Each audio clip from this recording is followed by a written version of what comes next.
Quality study अकॅडमीच्या YouTube चॅनलवर तुमच्या सर्वांचं स्वागत आहे विद्यार्थी मित्रांनो. आज आपण 3 फरवरीचे चालू घडामोडीचे प्रश्न पाहणार आहोत. हे सिरीज आपण सुरू केलेली आहे ती UPSC, MPSC व इतर सर्व परीक्षांसाठी अत्यंत उपयोगाची सिरीज आहे. या सिरीजमध्ये आपण एक्झाम पॉईंट ऑफ एक महत्त्वाचा टॉपिक पाहतो. तर आजचा आपला महत्त्वाचा टॉपिक आहे रामसर स्थळे. याबद्दल आपण संपूर्ण माहिती पाहणार आहोत. जे विद्यार्थी आपल्या चॅनलवर नवीन असतील त्यांनी क्वालिटी स्टडी अकॅडमीच्या यूट्यूब चॅनलला सबस्क्राईब करायला विसरू नका. असेच महत्त्वाचे अपडेट आणि चालू घडामोडीची सिरीज तुमच्यापर्यंत या चॅनलच्या माध्यमातून पोहोचतील. तर चॅनलला सबस्क्राईब करायला विसरू नका. आता विद्यार्थी मित्रांनो, काल विचारला गेला प्रश्न तुमच्यासाठी होता जो आंतरराष्ट्रीय स्तरावर 500 विजय नोंदवणारी पहिली भारतीय महिला एकेरी बॅडमिंटनपटू कोण ठरलेली आहे. तर ती PV सिंधू ठरलेली होती. म्हणजे ऑप्शन क्रमांक 2 आपला बरोबर उत्तर होता. चला विद्यार्थी मित्रांनो, आता आपण आजचे प्रश्न पाहूया. निर्मला सीतारामन यांनी सलग कितव्यांदा अर्थसंकल्प सादर करत एक नवीन विक्रम प्रस्थापित केलेला आहे. त्यांनी सलग 9व्यांदा अर्थसंकल्प सादर केलेला आहे. म्हणजे ऑप्शन क्रमांक 3 आपला बरोबर उत्तर राहील. आता विद्यार्थी मित्रांनो, याबद्दल आपण महत्त्वाची माहिती पाहूया. निर्मला सीतारामन यांचा विक्रम सलग 9व्यांदा अर्थसंकल्प सादर केलेला आहे. कोणाचा विक्रम मोडला? मोरारजी देसाई यांचा विक्रम मोडलाच. त्यांनी सलग 6 वेळा अर्थसंकल्प सादर केलेला होता. कधी साजरा केला? 1 फरवरी 2026 रोजी. विशेषतः सर्वाधिक वेळा अर्थसंकल्प मांडणारी ते पहिली भारतीय अर्थमंत्री ठरलेले आहेत. आतापर्यंत एकूण 9 अर्थसंकल्प त्यांनी सादर केलेला आहे, 8 पूर्ण आणि 1 अंतरिम. तर अशा प्रकारे निर्मला सीतारामन जे भारताचे अर्थमंत्री आहे त्यांनी हा नवीन विक्रम बनवलेला आहे. त्यानंतर पुढला प्रश्न, 2026च्या ऑस्ट्रेलिया ओपन टेनिस स्पर्धा कोणी जिंकलेली आहे. तर ही स्पर्धा ही कार्लोस अल्कराज यांनी जिंकलेली आहे. म्हणजे ऑप्शन क्रमांक 4 आपला बरोबर उत्तर राहील. त्यानंतर पुढला प्रश्न, हा पण प्रश्न ऑस्ट्रेलिया ओपनशी संबंधित आहे. ऑस्ट्रेलिया ओपन टेनिस स्पर्धेत महिला एकेरीचे विजेतेपद कोणी पटकावलेले आहे. तर हा विजेतेपद एलेना रायबिंकना यांनी पटकावले आहेत. म्हणजे ऑप्शन क्रमांक 1 आपला बरोबर उत्तर राहील. आता आपण याबद्दल महत्त्वाची माहिती पाहूया. 2026 ऑस्ट्रेलिया ओपन पुरुष एकेरी विजेता कार्लोस अल्कराज स्पेन, पुरुष उपविजेता नोवाक जोकोविच सर्बिया. म्हणजे अल्कराजनं नोवाक जोकोविचला हरून ही विजेतेपद पटकावलेले आहेत. अल्कराजचा विक्रम वयाच्या 22व्या वर्षी त्यांनी करिअर ग्रँडस्लॅम पूर्ण करणारा सर्वात तरुण पुरुष खेळाडू ठरलेला आहे. महिला एकेरी विजेता एलेना रिबालिंका कोणत्या देशाची आहे तुम्हाला विचारू शकते? कझाकिस्तान. महिला उपविजेता अरियाना सबालिंका ते बेलारूसची आहे. रिबाका कियानाचा यश कारकिर्दीला दुसरा ग्रँड स्लॅम आणि पहिले ऑस्ट्रेलिया ओपन आहे. तर ही महत्त्वाची माहिती ऑस्ट्रेलिया ओपनबद्दल. त्यानंतर पुढला प्रश्न, भारतीय रेल्वेनी 472 किमी मार्गावर कवच 4.0ची सुरुवात केलेली आहे. कवच काय आहे? कवच हे स्वयंचलित ट्रेन सुरक्षा प्रणाली आहे. म्हणजे ऑप्शन क्रमांक 2 आपला बरोबर उत्तर राहील. त्यानंतर पुढला प्रश्न, सर्वोच्च न्यायालयानं मणिपूर हिंसाचार पीडितांची मदत आणि पुनर्वसन देखरेख करण्याच्या कोणत्या समितीचा कार्यकाळ 31 जुलै 2026 पर्यंत वाढवलेला आहे. तर ही समिती होती न्यायमूर्ती गीता मित्तल समिती. म्हणजे ऑप्शन क्रमांक 3 आपला बरोबर उत्तर राहील. आता आपण याबद्दल महत्त्वाची माहिती पाहूया. न्यायमूर्ती गीता मित्तल माजी मुख्य न्यायाधीश आहे जम्मू काश्मीर यांचे या राज्याचे. उद्देश्य मणिपूर हिंसाचार पीडितांच्या पुनर्वसन आणि नुकसान भरपाईवर देखरेख करणं. समितीचे स्वरूप 3 माजी महिला न्यायाधीशांची ही समिती आहे. नवीन मुदत 31 जुलै 2026 पर्यंत मुदतवाढ देण्यात आलेली आहे. नेमणूक भारतीय सर्वोच्च न्यायालयाद्वारा नेमणूक करण्यात आलेली होती. त्यानंतर पुढला प्रश्न, पाटणा पक्षी अभयारण्य ज्याची नवीन रामसर स्थळ म्हणून समावेश करण्यात आलेला आहे ते कोणत्या राज्यात आहे. तर तो उत्तर प्रदेश या राज्यात आहे. म्हणजे ऑप्शन क्रमांक 2 आपला बरोबर उत्तर राहील. खूप सारे विद्यार्थी या नावामध्ये कन्फ्यूज होऊ शकतात. पाटणा म्हणजे बिहार नाही तर उत्तर प्रदेश या प्रश्नाचं बरोबर उत्तर राहणार आहे. पाटणा पक्षी अभयारण्य हे उत्तर प्रदेश स्थित आहे. जिल्हा एटा हे उत्तर प्रदेशच्या सर्वात लहान पक्षी अभयारण्य आहे. नावात गोंधळ होऊ शकते विद्यार्थी मित्रांनो. नावांमुळे अनेकांना हे बिहारमध्ये असल्याचं वाटते, परंतु हे प्रत्यक्ष उत्तर प्रदेशमध्ये आहे.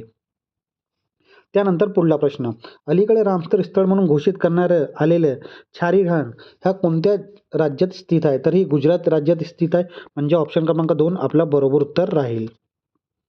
आता आपण याबद्दल महत्त्वाची माहिती पाहूया. छारी ढांड गुजरात राज्य, जिल्हा कच्छ, बनावली गवताळ प्रदेश. स्वरूप एक नैसर्गिक संवर्धन राखीव क्षेत्र, कन्झर्वेशन क्षेत्र आहे.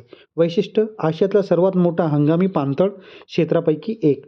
पक्षी फ्लेमिंगो, पेनक्लन्स, स्थलांतरित कोच ह्या प्रमुख आश्रयस्थान आहे. त्यानंतर पुढला प्रश्न, भारतीय तटरक्षक दिन कधी साजरा केला जातो? तर तो 1 फरवरीला साजरा करण्यात येतो, म्हणजे ऑप्शन क्रमांक 4 आपला बरोबर उत्तर राहील. त्यानंतर पुढला प्रश्न, जागतिक पाणथळ दिन दरवर्षी कोणत्या तारखेला साजरा करण्यात येतो? तर 2 फरवरीला साजरा करण्यात येतो, म्हणजे ऑप्शन क्रमांक 2 आपला बरोबर उत्तर राहील.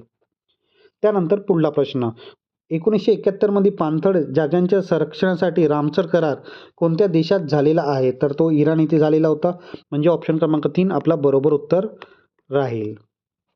आता विद्यार्थी मित्रांनो, आपण एक्झाम पॉईंटवरून एक महत्त्वाचा टॉपिक पाहतो. तर आजचा आपला महत्त्वाचा टॉपिक आहे रामसर स्थळ. याबद्दल आपण सर्व महत्त्वाची माहिती पाहणार आहोत. तुम्हाला एक्झाम पॉईंटवरून हा खूप महत्त्वाचा टॉपिक आहे. याबद्दल तुम्हाला प्रश्न येऊ शकतात एक्झाममध्ये. चला आता आपण याबद्दल माहिती पाहूया.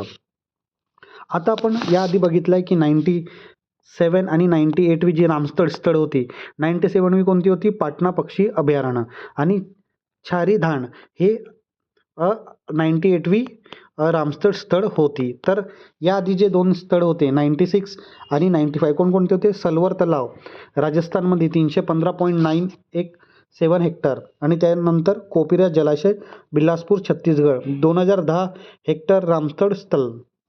आता आपण याची माहिती पाहूया. भारतात एकूण 96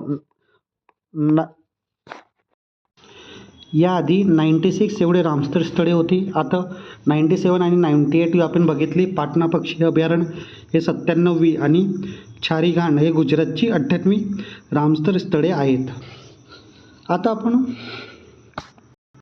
तर भारतात एकूण 63.61 हेक्टर क्षेत्र हे रामसर स्थळामध्ये जागामध्ये आहे. तामिळनाडू सर्वात 20 रामसर स्थळे आहेत. जागतिक पाणथळ दिन 2 फरवरीला साजरा करण्यात येतो. रामसर कराराची तारीख 2 फरवरी 1971 होती. रामसरचं मुख्यालय कुठे आहे? ग्रीनलँड, स्वित्झर्लंड इथे. भारताचे पहिलं रामसर स्थळ चिल्का सरोवर ओडिशा 1981 आणि क्लेवादेवी राजस्थान होता.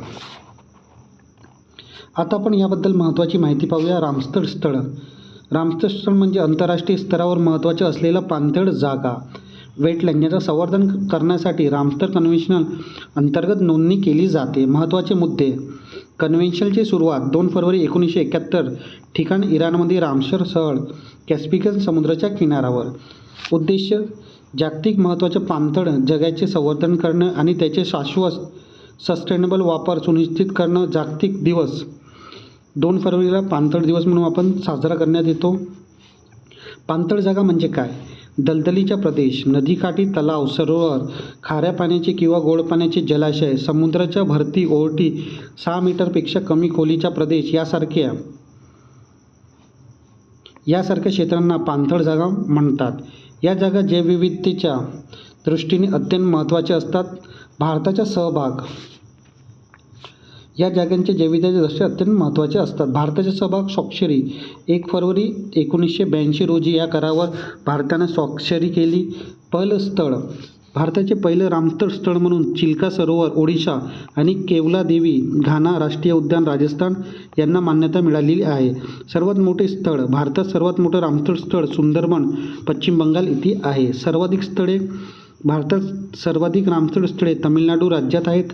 महाराष्ट्रात 3 रामसर स्थळे आहेत. पहिला कोणतं आहे? नदुमध्वेश्वर नाशिक, त्यानंतर लोणार सरोवर बुलढाणा, आणि ठाणे खाडी फ्लेमिंगो अभयारण्य ठाणे. आता आपण एक एक करून महाराष्ट्रामध्ये जे रामसर स्थळे आहेत त्याबद्दल महत्त्वाची माहिती पाहूया. नादुमध्वेश्वर नाशिक. नादुमध्वेश्वर हे महाराष्ट्राचे पहिलं रामसर स्थळ आहे, जे नाशिक जिल्ह्यात निफाड तालुक्यात आहे. स्थान नाशिक जिल्ह्यात निफाड तालुका, गोदावरी नदी काठी.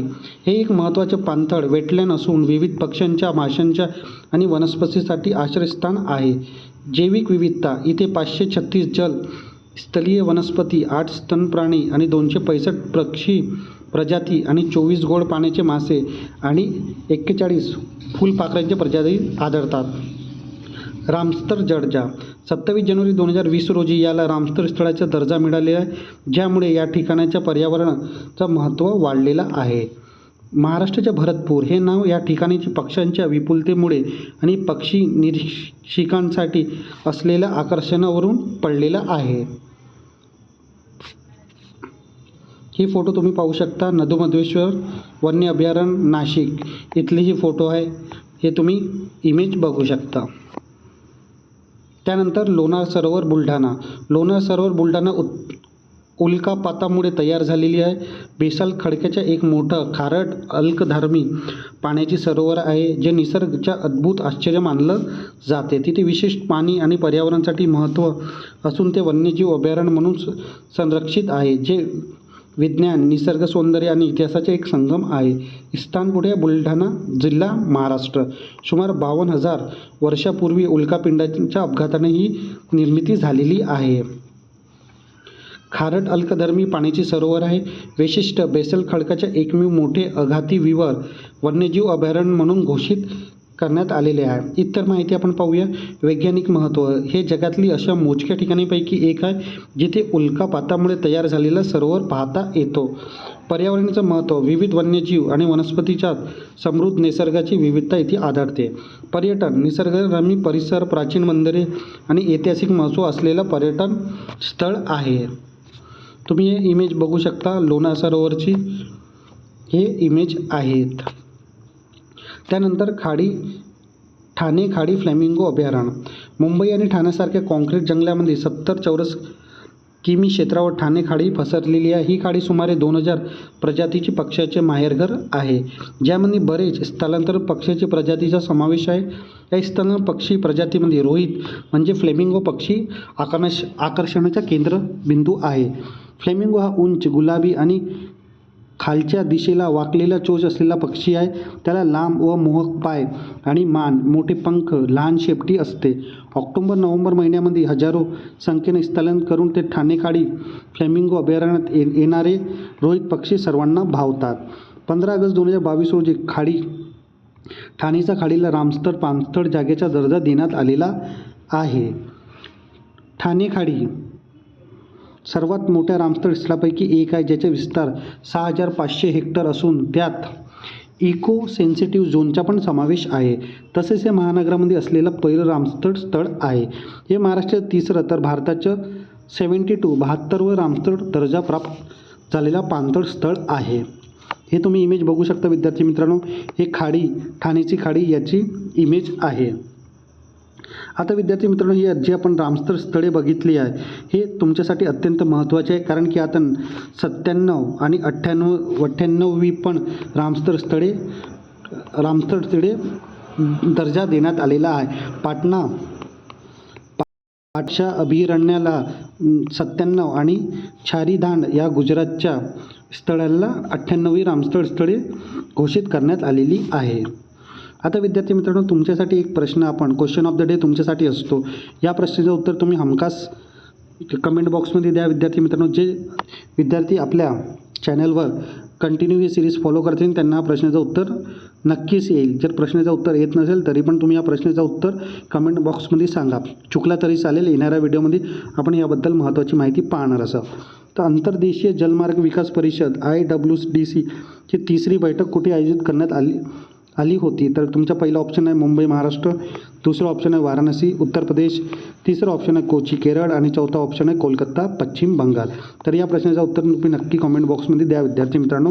चुकला तरी काही हरकत नाही. आपण येणाऱ्या व्हिडिओमध्ये याबद्दल महत्त्वाची माहिती पाहणार असावं. आता विद्यार्थी मित्रांनो, आपण आपल्या क्वालिटी स्टडी अकॅडमीच्या यूट्यूब चॅनलवर जी ही सिरीज घेत आहोत, चालू घडामोडीची सिरीज, आणि यासोबत आपण वीकली आणि मंथली करंट अफेअर पण घेतो. तर ही सिरीज तुम्हाला कशी वाटत आहे तुम्ही नक्की कमेंट बॉक्समध्ये सांगा. हे सिरीज तुम्हाला आवडत असेल तर नक्की लाईक करा, शेअर करा आणि आपल्या क्वालिटी स्टडी अकॅडमीच्या यूट्यूब चॅनलला सबस्क्राईब करायला विसरू नका. धन्यवाद.